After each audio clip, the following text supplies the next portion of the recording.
ಅಧ್ಯಾಯ 1 ಸೂರ ಅಲ್ ಫಾತಿಹ ಮಕ್ಕ.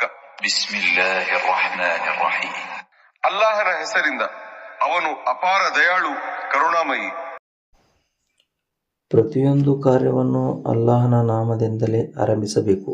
ಇದು ಇಸ್ಲಾಂ ಧರ್ಮವು ಮಾನವರಿಗೆ ಕಲಿಸಿರುವ ಶಿಷ್ಟಾಚಾರವಾಗಿದೆ.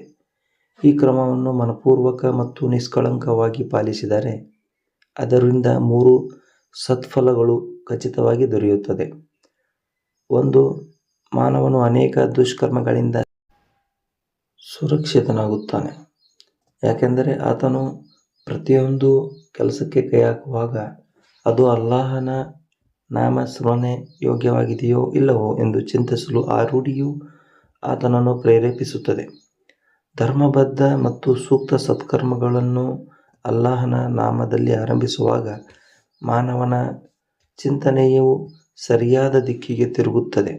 ಆತನು ಸದಾ ಸರಿಯಾದ ಬಿಂದುವಿನಿಂದಲೇ ಸಕ್ರಿಯನಾಗುತ್ತಾನೆ.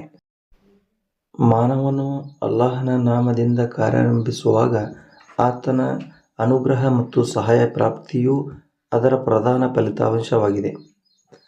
ಆತನು ಪರಿಶ್ರಮಗಳಲ್ಲಿ ಅಲ್ಲಾಹನನ್ನು ಸಮೃದ್ಧಿ ಬರ್ಕತ್ ಎಂದು ದಯಪಾಲಿಸಿ ಶೈತಾನಿನ ಕಿರುಕುಳಗಳಿಂದ ಆತನನ್ನು ರಕ್ಷಿಸುವನು. ದಾಸನು ಆತನನ್ನು ಗಮನಿಸಿದಾಗ ಆ ದಾಸನನ್ನು ಗಮನಿಸುವುದು ಅಲ್ಲಾಹನ ನೀತಿಯಾಗಿದೆ.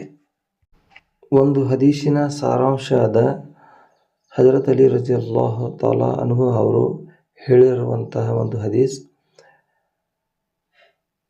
ಎಲ್ಲ ಆಕಾಶದಿಂದ ಅವತೀರ್ಣಗೊಂಡ ಗ್ರಂಥಗಳು ವಿಷಯವು ಕುರಾನ್ನಲ್ಲಿ ಒಂದುಗೂಡಿಸಲಾಗಿದೆ.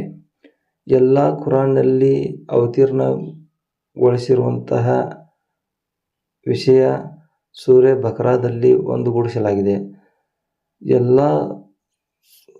ಸೂರೆ ಬಕರಾದಲ್ಲಿ ಅವತೀರ್ಣಗೊಳಿಸಿದ ಅಂತಹ ವಿಷಯವನ್ನು ಸೂರೆ ಫಾತಿಹಾದಲ್ಲಿ ಒಂದುಗೂಡಿಸಲಾಗಿದೆ.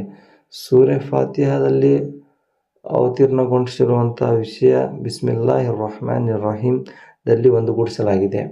ಅದಕ್ಕಾಗಿ ಯಾವುದೇ ನಾವು ಕೆಲಸ ಪ್ರಾರಂಭಿಸುವಾಗ ಬಿಸ್ಮಿಲ್ಲಾಹಿರ್ ರಹ್ಮಾನಿರ್ ರಹೀಂ ಅನ್ನು ಮೊದಲು ಉಚ್ಚಾರ ಮಾಡಬೇಕು. ಇದರಿಂದ ಬಹಳಷ್ಟು ಸತ್ಫಲಗಳು ದೊರೆಯುತ್ತವೆ.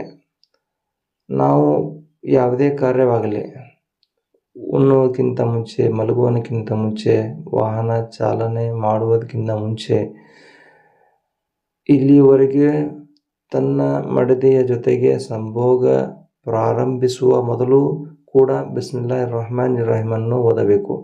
ಯಾಕೆಂದರೆ ಅದರಿಂದ ಯಾವ ಸಂತಾನವು ಜಗತ್ತಿಗೆ ಕಾಲಿಡುತ್ತದೋ ಆ ಸಂತಾನ ತನ್ನ ಜೀವಿತಾವಧಿಯೊಳಗಡೆ ಮಾಡುವಂತಹ ಪುಣ್ಯಗಳಲ್ಲಿ ನಮ್ಮದು ಪಾಲುಗಾರಿಕೆ ಇರುತ್ತದೆ.